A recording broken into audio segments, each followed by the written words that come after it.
Luke 17, verse 32. This is Yahushua speaking, red letter. Remember Lot's wife. Whosoever shall seek to save his life shall lose it, and whosoever shall lose his life shall preserve it. I tell you, in that night there shall be two men in one bed, the one shall be taken, and the other shall be left. Two women shall be grinding together, the one shall be taken, and the other left. Two men shall be in the field, the one shall be taken, and the other left. And they answered and said unto him, Where, Lord? And he said unto them, Wheresoever the body is, there will the eagles be gathered together.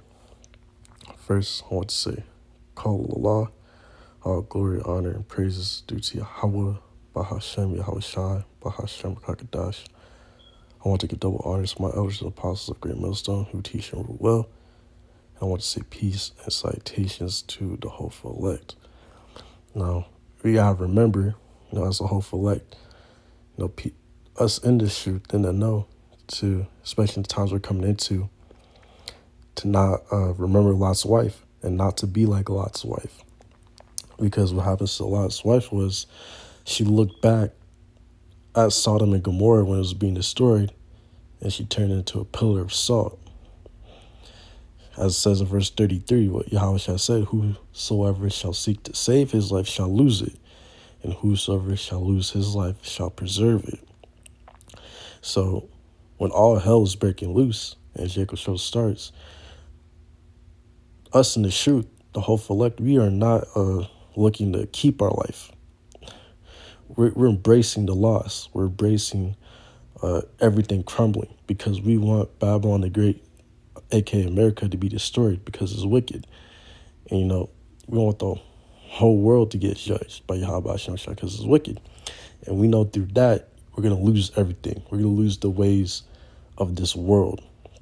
I mean, we already lost the ways of this world coming into the truth by separating from the world. But now it's gonna but we separated spiritually already. But soon it'll be physically. And we're getting closer and closer each day to that point where we're physically going to have to separate from this world. And so that's why I said, remember Lot's wife. When Lot's wife knew that Sodom and Gomorrah was being destroyed, she looked back because all her possessions were being destroyed. And we're not supposed, us, the whole elect, we're not supposed to look back when our things are going to be destroyed. Whether that be our house, family, friends, your possessions, your crops, anything you have, it's about to get destroyed in Jacob's show. The only thing you're bringing with you to the chariot is yourself. That's it. Lord will only be able to outnumber it. Yeah, that's the only thing you're bringing to the chariot. You're not bringing no possessions from this world into the chariot. So when things are getting destroyed before your very eyes physically, it's not supposed to shake you. Those who are in the truth of Yahweh Shem El Shai. Matter of fact, it's supposed to be exciting because, hey, we're getting more closer and closer to Yahweh Shai returning, seeing all this destruction come upon the earth and, losing things, losing the comforts. Because soon we're not going to have any more comforts, But Yahweh Shem El Shai will take care of us, but we won't have the same comforts we once had before all hell breaks loose. And it will break loose. So when in Jacob's trouble, we're not going to have the same comforts as we had when we weren't in Jacob's trouble. This is 2 Timothy 2, verse 1. Thou therefore, my son, be strong in the grace that is in Hamashiach Yahushai, and the things that thou hast heard of me among many witnesses, the same commit thou to faithful men, who shall be able to teach others also.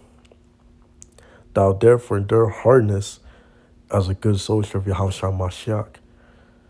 No man that warreth entangled himself with the affairs of this life, that he may please him who has chosen him to be a soldier. So when we came into the truth, uh, we forsook in the world. We forsook the ways of the world, forsook the thinkings, how you think of this world, how you think of uh, everything. We we fully submitted to Yahweh Shem Shai, and each and every day we're in this truth. Our minds are being transformed and renewed, as it says in the scriptures. Because Yahweh Shem Shai called you into the truth to be a soldier for Yahweh Shem Shai, because this is a spiritual war we're in right now. And soon it's about to get physical. But right now it's spiritual. And it's about to be on a different level in Jacob's trouble, spiritually and physically. So it's like we are focused on faithful men in the shoot, learning from them, learning from men in the shoot, so that we could be able to stand up on our own 2 feet and teach others as well, and bring more into the shoot of Yahushua Mashiach. We're trying to wake up the hopeful elect. And that's the goal. Not the entire nation is not going to be saved. All of Israel won't be saved. Only the elect of Israel will be saved. Of the so-called Negroes, Latinos, Native Americans, and the Israelites that are scattered across the world that look like the heathen nations outside, but their seed line goes back to Abraham, Isaac, and Jacob. Only the elect will be saved. 2/3 will be cut off and die. So right now, we're not worried about the things of this life, because we know it's temporary. And we're at the end game, basically. We're at the fourth quarter. We're at crunch time with all these prophecies come to pass.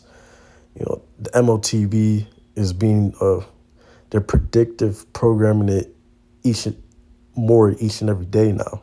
You can see it. You can see that it's here, And Jacob's trouble is like here. It's right around the corner, like right here. There ain't no, it's not another 1,000 years, not another 100 years, not in 50 years. Man, we'd be lucky to get 1 or 2 years of Babylon the Great, aka America, going. Nah, man, we're here. We're here at the return of Yahushua Mashiach. This is it. So when all hell breaks loose, we're supposed to endure harness like a good soldier of Yahushua Mashiach, because ultimately, spiritually, this is an army. Yahweh Shem Shai, the truth of Yahweh Shem Shai, this is a spiritual army. The hopeful elect is an army spiritually, and will soon be physically. When, as it says in scriptures, in Jeremiah 30, I'm pretty sure, that the fishers, right now we're fishers fishing for the elect. But after we fish for the elect, after the elect are sealed, then we will turn into hunters. And, we'll hunt after the enemy, put the heathens in chains and slavery, set up our kingdom. But right now we're fishers of men, gathering the hopeful elect, because that's what we're worried about. 2 Ezra 16, verse 37. Behold, the plagues draw nigh and are not slack, as when a woman with child in the 9th month bringeth forth her son, with 2 or 3 hours of her birth, great pains compass her womb, which pains, when the child cometh forth, they slack not a moment.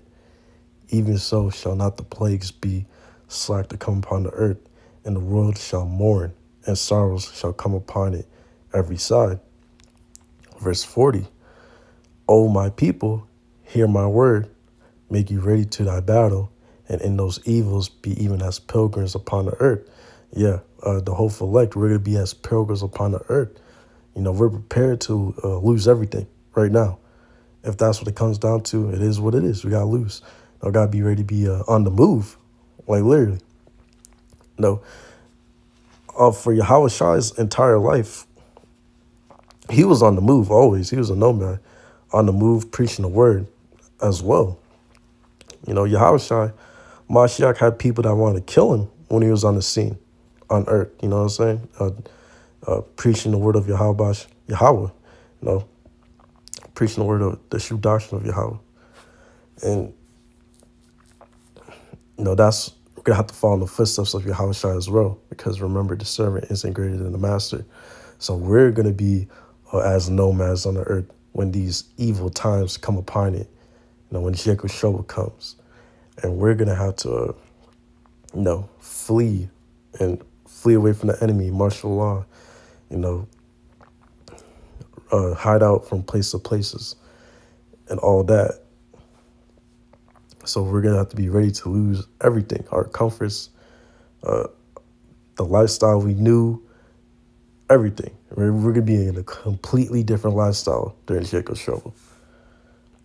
Verse 41, he that selleth, let him be as he that fleet away, and he that buy it as one that will lose. He that occupied merchandise as he that had no profit by it, and he that build it as he that shall not dwell therein. He that sow it as if he should not reap, so also he that planted the vineyard as he that shall not gather the grapes. They that marry as they that shall get no children, and they that marry not as the widowers. And therefore they that labor in vain. For strangers shall reap their fruits, and spoil their goods, overthrow their houses, and take their children captives. For captivity and famine shall they get children. So we're being told here that whatever you got, act like you don't have it. If you have a family, a wife, kids, act like you don't have that. Because in these days to come, this devil, the wicked one, will use everything you got against you. And when he starts using everything you have against you, you have to act like you don't have it. Literally. He's gonna, hey, if you don't take this MOTB, RFID micro C hip, we're gonna kill your friends, kill your family. Man, you gotta act like you don't have them. You gotta act like you don't have them. Hey, they'll be good in the spiritual world resting. Literally. This is the times we're coming into. It's about to get real dead serious. It's about to get real serious out here, man. And, a lot of people, they can't handle that thought. They can't even think about it because they don't want to think about it. But these are things you have to think about because it's reality, which will soon come to pass because we're here. So, hey, everything you got right now, whether that be family, friends, house, your possessions, whatever it is, act like you don't have it, because when the time comes, you're most likely not going to have it anymore with you in the times of Jacob's trouble, when all hell's breaking loose. And we go down to 2 Ezra 16, verse 68. For behold, the burning wrath of a great multitude is kindled over you, and they shall take away certain of you and feed you, being idle with things offered unto idols. And they that consent unto them shall be had in derision and in reproach and trodden under foot. So basically, some of the elect, people are going to be taken to these FEMA camps here, and they're going to try to put that MOTB, RFID micro C hip implant in you. And if you consent and take that microchip, that micro C hip in you, whether that be in your forehead, right hand, or anywhere in your body, you'll be mocked by them because they were able to trick you into taking it and, bring you into the judgment, which will be Babylon the Great, turned into a lake of fire by ICBM missiles. So they're going to mock you, and they're not even going to help you. There's going to be people that take the MOTB, RFID micro C hip for some food. They're going to take it and still not going to get the food, because that's how wicked this devil is, It's better to die. It's better to starve to death than take that RFID micro C hip. But if you're the elect, Yahweh Shem won't let that happen to you. You're not going to starve to death. But it's better to die any way than to take the MOTB micro C hip. Verse 70, for there shall be in every place and in the next cities a great insurrection upon those that fear the Lord. They shall be like madmen, sparing none, but still spoiling and destroying those that fear the Lord. For they shall waste and take away their goods and cast them out their houses. Then shall they be known who are my chosen, and they shall be tried as gold in the fire. So when the martial law screws are coming down, casting people out their houses, taking away their possessions, that's why Yahushua said, remember Lot's wife. Don't be like Lot's wife, because you're going to lose everything to gain everything back in the kingdom. That's how it works. You're going to lose everything in this life, and you maybe have to lose your own life, but it's good. It's all good, because you're going to receive immortality and everything you lost, and even more on top of that, for serving Yahweh Shem Shai and enduring all the way to the end. Okay, this is Luke 14, verse 26. This is Yahweh Shai speaking. Red letter. If any man come to me and hate not his father and mother and wife and children and brethren and sisters, and his own life also, he cannot be my disciple. And he doesn't mean literally hate, but he's telling you you need to prioritize Yahweh B'Shem Shai over everything else. It's really that simple. Because guess what? Yahweh B'Shem Shai gave you everyone and everything you have. So if you love the things that Yahweh B'Shem Shai gave you more than the Yahweh B'Shem Shai themselves, man, they could take away just like that. Like, it's really that simple. Like, you have to forsake everything. And if it comes down to it, giving up your own life for this shoot, then so be it. Because you have to hate your own life as well to even enduring this shoot. Verse 27, and whosoever do not bear his cross and come after me cannot be my disciple. For which of you intends to build a tower, sit it not down first and count the costs, whether he has sufficient to finish it. Lest happily, after he laid the foundation and is not able to finish it, all that behold it began to mock him, saying, this man began to build and was not able to finish. So Yahweh is telling you, count the cost of what you're involved in, of what you're a part of. Can you do this? If so, then do it. If you can't, well, guess what? If you can't finish your plate, people are going to mock you. And see, he's not all about it. He's not about it. Hey, that's just what it is. You got to endure to the end. Like Yahweh said, if you endure to the end, the saints shall be saved. The ones who overcome and endure to the end, they get the rod of iron. They get to rule over the heathen nations. So it's forsake the world. Man, they're NPCs. We are the main characters of this, basically. We're going to have the rods of iron if we endure to the end. Through all the nonsense we go through in this reality. All right, this is Matthew 19, verse 27. Then answered Peter and said unto him, behold, we have forsaken all and followed thee. What shall we have therefore? And, this wasn't a wicked question to ask. It was a normal question to ask. Because if you forsaken all things for Yahweh Shamash, you're going to ask, what we're going to receive for doing this?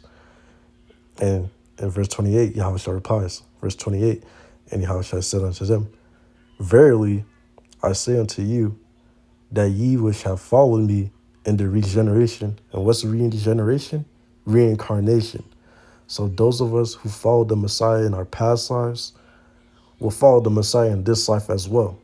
Because as it says in the scriptures, the spirit of the prophets are subject unto the prophets. Like, if you're a prophet in your past lives, if you're following Yahweh Shai in your past lives, you're going to follow him in this life as well. That's just what it is.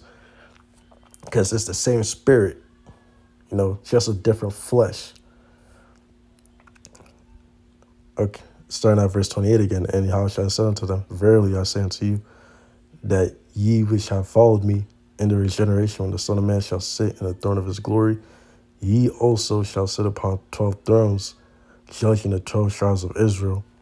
And everyone that hath forsaken houses, or brethren, or sisters, or father, or mother, or wife, or children, or lands, for my name's sake, shall receive an hundredfold and shall inherit everlasting life. But many that are first shall be last, and the last shall be first. So Yahweh tells us, for us forsaking all these things, we're going to get it all back and even 100 more of it. On top of that, immortality. So all this really is delayed gratification. That's all we're going through right now, you know? So you gotta remember, don't be like Lot's wife. Oh man, I'm losing everything. Good, you're supposed to lose everything. Especially the times we're coming into the end, you're gonna lose everything. Even your own life, maybe. And that's okay, because guess what? You're gonna receive immortality and everything back again. No, everything's gonna be reincarnated again, anyways. So what's the big deal of losing everything, including your own life? It's really not, you know? And that's easier said than done because, this flesh is weak. But hey, the spirit's willing. And that's why you gotta be in these scriptures daily, because you're gonna get everything back. The Most High is gonna reincarnate everything back again. So all the spirits are gonna come back again, and we're gonna have our turn of rulership upon the earth. And that rulership is gonna be forever for Israel, for the so-called Negroes, Latinos, Native Americans, and the Israelites scattered across the world that look like the heathen nations on the outside, but their sea line goes back to Abraham, Isaac, and Jacob. With that, I want to say, call Allah, all glory, honor, praise due to Yahweh, Bahashem, Yahweh Shai, Bahashem, Kakadash. I want to give double honors to my elders and apostles of Great Millstone who teach and rule well. And I want to say peace and citations to hopeful elect. Lord willingly, I pray that was edifying listen. And with that, I want to say shalom.